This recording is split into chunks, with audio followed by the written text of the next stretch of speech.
አንድ የመኪና ሹፌር የተለያዩ መድኃኒቶችን ወስዶ ማሽከርከር የተከለከለ ነው።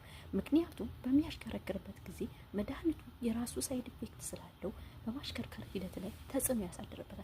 በዚህም ለተለያዩ አክሲደንትና ለተለያዩ ግጭቶችን ይዳረጋል። እንዲሁም የሰውን ነፍሶችንና የራሱን ነፍሶችንም ያጣል። እንዲሁም ደግሞ የተለያዩ የመንገድ ዳር ምልክቶችን እንዲሁም የትራፊክ ምልክቶችን በመሳት የተለያየ ጉዳት ያደርስበታል። ስለዚህ ማንኛውም ድራይቨር ወይ ማንኛውም አሽከርካሪ ከማሽከርከሩ በፊት ጤንነቱ የተጠበቀ መሆን አለበት። በቂ እንቅልፍ መውሰድ፣ በቂ ውሃ መጠጣት እንዲሁም ደግሞ በቂ እረፍት ማድረግ አይምሮን ከሀሳብና ከተለያዩ ውጣ ውረዶች ማስወገድ አለበት። ምክንያቱም እሱ ድራይቪንግና ሹፌርም ስለሆነ መጠንቀቁ ለሱም ለሌላ ተሽከርካሪ እንዲሁም ደግሞ ለሌላ አሽከርካሪ ለእግረኛ እንዲሁም ደግሞ ለቤተሰቦቹ ደህንነት ሲባል ራሱን የጠበቀ አሽከርካሪ ወይም ራሱ ከዋይልድ ድራይቪንግ ወይም ከሞገደኛ አሽከርካሪ መከላከል አለበት።